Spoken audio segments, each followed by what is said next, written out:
Hey guys, Zibboyeye or just Zib is fine, and this one's gonna be a quickie. Today, I'm returning to Quarantine with its direct-to-DVD sequel. Quarantine 2 Terminal lacks the writers and director of the first movie, being replaced by a man named John Pogue. Releasing 3 years after Quarantine, you have to wonder if anyone cared about the follow-up given the first film's lukewarm reception. But this is back when direct-to-video continuations were common as dirt. Seriously, look up a list of direct-to-DVD sequels. I'm still finding movies I didn't know existed. Not to mention, Sony was likely banking on replicating the success of The Grudge when similarly remaking Wreck. So this sequel might be compensating for the middling box office run of Quarantine. But I've stalled long enough, so let's buckle our seatbelts for our quick look at Quarantine 2 Terminal. The story follows Jenny, a flight stewardess tasked with ensuring the safe arrival of a young teen, George. However, their flight is compromised after a forced landing and quarantine. With the zombie virus spreading fast, can Jenny and George survive and escape? I'll start with the most notable distinction from the first movie, which you've probably already noticed. Hey, get that camcorder out of here, this ain't found footage anymore. I don't mind the change so much, but I find it odd that this low-budget sequel rejected found footage, a format most conducive to limited funds. The two leads are fine, however, a majority of the cast is two-dimensional zombie bait, which I suppose isn't so different from the first. If there's any more similarities, they're concentrated in the middle.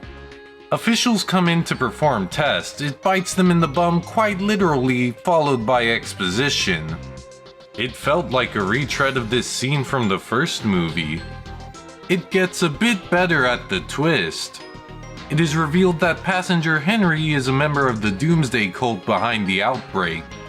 In fact, the lab at the end of the first movie was his. He elaborates on the cult's motives regarding environmental destruction, overpopulation, and yada yada. If you're familiar with stories about bioterrorism, you know already. But I still appreciate the insight and building off of the original. It's more than I expected. Unlike the presentation, which couldn't even live up to my already low expectations. The soundtrack is non-existent.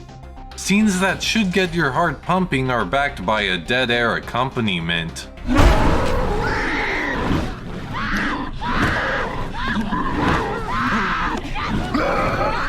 I guess they didn't want it to be too thrilling. As for the shots, the positioning is adequate. I think the complex structures in the terminal can make for interesting imagery. If you could see it. Everything's shrouded in shadow, I can barely tell what I'm looking at. And what I find funny is, this is the exact opposite problem of the first film. Quarantine was too well lit to be found footage.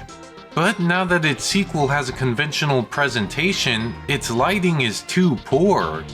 And this ironic relationship with its predecessor sums up the movie's existence.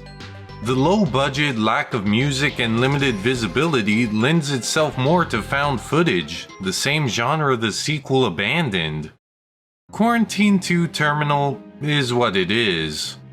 The characters are bland, thrill and intrigue are scarce barring the twist, and the lackluster presentation is probably the last thing you'll notice before you nod off to sleep watching this. But it's a direct-to-video sequel to a mediocre remake. I can't say the bar was set very high. The only reason I covered this is so I could feature a complete look-through of the Wreck series on my channel. So let's get back on track next time with Wreck 3 Genesis. I've been Zibboyeye or just Zib is fine, and thank you for watching. Zibbo bye bye!